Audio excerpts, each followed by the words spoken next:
Hace un año comencé un proyecto de investigación con relación a las comunidades indígenas y las medidas que deben tomarse para mejorar sus condiciones de vida. Al igual que cualquier estudiante, tenía más preguntas que respuestas. No sabía nada acerca del tema, y mi única brújula era la inquietud por ayudar. Sin embargo, la experiencia adquirida en 365 días me ha demostrado que con eso no basta. Se requiere profundidad en el entendimiento de las problemáticas sociales para combatirlas de una manera eficiente. Es aquí, en la actualidad, donde me encuentro en mi etapa de mayor reflexión. He cambiado y he reformulado mis preguntas de investigación base, pasando del cómo ayudar al qué es ayudar. Es importante que al hacer estos análisis sociales dejemos por fuera la mayor cantidad de subjetividades posibles. Y es que como sociedades urbanizadas tendemos a ver los problemas sociales bajo una sola perspectiva, la nuestra, dejando por fuera la diversidad de estratos sociales existentes. Y con ello no me refiero solo a las clases económicas, sino a los diferenciadores culturales también, que en el caso mexicano se hacen bastante presentes.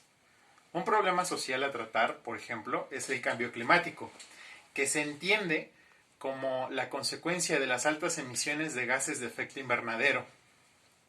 Creo que la mayor parte de los seres humanos sabemos algo de lo que implicaría un aumento en la temperatura global. Puede que no seamos expertos o tengamos un papel activo en la toma de decisiones e implementación de medidas, pero estoy seguro de que tenemos cierta noción que nos permite comprender las generalidades del asunto. Aún así, seguimos dejando por fuera a las comunidades indígenas u otros grupos marginados de la sociedad, quizá por la lejanía cultural que percibimos o por querer subsanar primero nuestros beneficios propios o nuestros intereses propios. ¿Por qué es importante pensar en ellos? Según la Organización de las Naciones Unidas, el cambio climático afectará en mayor medida a las comunidades indígenas alrededor del mundo. Esto debido a su cercanía a las costas o a otros recursos naturales. Según los datos de la propia ONU, estaríamos hablando de alrededor de 350 millones de seres humanos. Especificando esto al caso mexicano, el Instituto Nacional de Estadística y Geografía considera que una décima parte de la población mexicana es proveniente de alguna cultura indígena. Estamos hablando de 1 de cada 10 mexicanos, mismos que se encuentran en situaciones de vulnerabilidad. Entonces, es evidente que cuando el nivel del mar comience a subir, cuando los incendios forestales se hagan algo común, cuando las inundaciones alcancen nuevos niveles, los más afectados van a ser también los más desventajados en comparación del resto de la sociedad, las comunidades indígenas. Ahora toca preguntarnos, ¿qué están haciendo las autoridades en la actualidad para prevenir y subsanar los daños que puede ocasionar esta problemática? Cabe destacar que sí se han llevado a cabo ciertas acciones, principalmente por parte de organismos internacionales e instituciones especializadas. Me refiero a tipo mesas de diálogo o foros de discusión, que siguen fallando en un factor indispensable, y este es la participación de miembros de las comunidades indígenas. Y con ello no me refiero a llevar 1 o 2 ponentes a las charlas, a que den su punto de vista, a simular que están participando por medio de firmas en papeles. Me refiero a verdaderas inmersiones de campo que procuren comprender la problemática desde esas visiones, desde las visiones de estos pobladores indígenas. Hay que entender que ellos perciben la realidad de una forma distinta a la nuestra, y no porque sean atrasados, según la modernidad que se nos ha impuesto por académicos y políticos estadounidenses, sino porque no tienen patrones de conducta arraigados como nosotros, estos patrones de consumismo capitalista.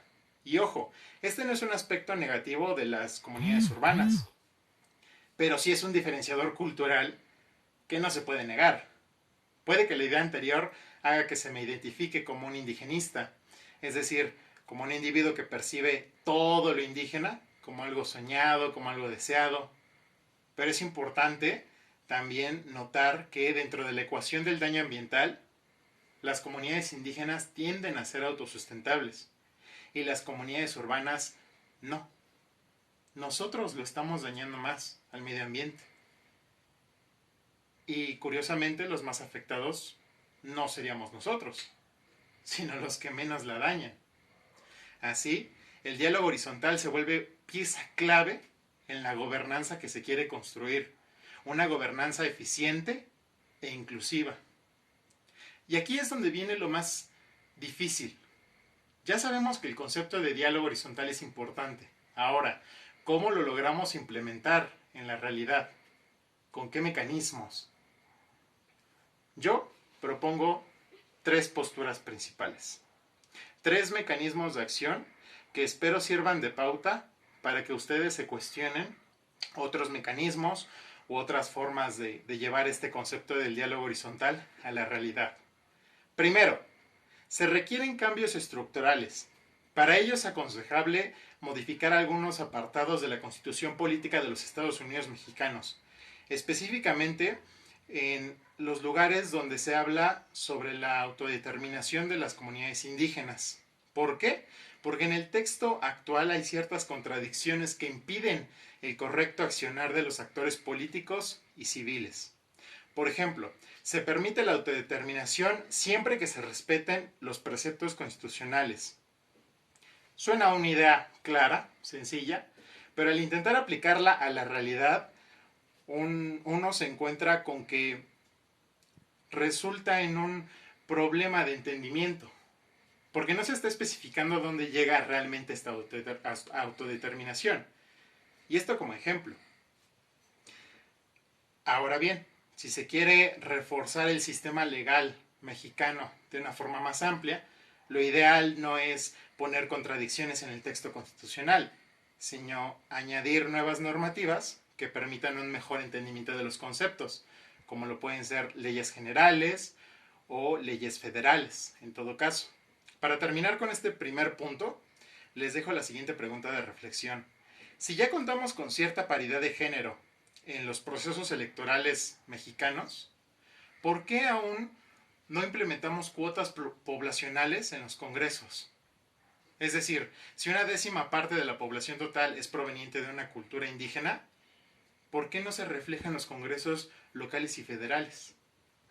Segunda propuesta. Se requiere aplicar políticas públicas eficientes. Ahora que ya se habló del cambio estructural indispensable, es momento de pasar a la acción, de reflejar en la realidad lo escrito en papel. Para ello, las autoridades pueden hacer uso de políticas de Estado, políticas de gobierno o políticas públicas, siendo estas últimas las ideales. ¿Por qué? Simplemente porque su carácter es participativo. Esos son sus fundamentos, la participación ciudadana, aspecto que compagina perfectamente con el diálogo horizontal del cual ya les he hablado con anterioridad. La pregunta sería, ¿sobre qué temas deben versar estas políticas públicas? La verdad es que hay una gran variedad de tópicos a tratar, pero lo importante es que al manejar todos estos aspectos siempre prevalezca la postura, la percepción de las culturas indígenas, de las comunidades indígenas, porque nuevamente serían ellos los más afectados, al menos para políticas públicas que se apliquen a sus localidades o regiones cercanas. Tercera y última propuesta. Se requiere un apoyo constante de la iniciativa privada. Es imposible pensar en una mejora actual que no involucre el apoyo de las empresas. Esto originado por su gran poderío económico y social. Es muy necesario escuchar sus posturas, perspectivas, sugerencias, mecanismos propuestos, no olvidando que en México se han dado situaciones en las cuales los intereses de las empresas privadas prevalecen por encima de los intereses de las comunidades indígenas. Con esto no pretendo satanizar a las empresas, sino poner las cartas sobre la mesa y dar una visión a nuevas formas de diálogo horizontal. Las 3 propuestas tienen en común principios interculturalistas que se refieren a la no superposición de una cultura sobre otra. Estos principios garantizan Primero, la igualdad de condiciones entre culturas, el diálogo horizontal, que ha sido un tópico bastante tratado, y una dignificación de los seres humanos sin importar su lugar de origen. Es importante tomar cartas en el asunto hoy, no cuando sea demasiado tarde, no cuando tengamos los desastres naturales tocando a la puerta. Desde ahora podemos hacer algo. Y para ello no necesitamos ser actores políticos en el sentido estricto de la palabra.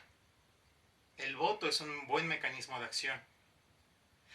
Por ello los invito a que piensen en todos estos principios, en todas estas variables, en todos estos mecanismos, la próxima vez que tomen una decisión electoral.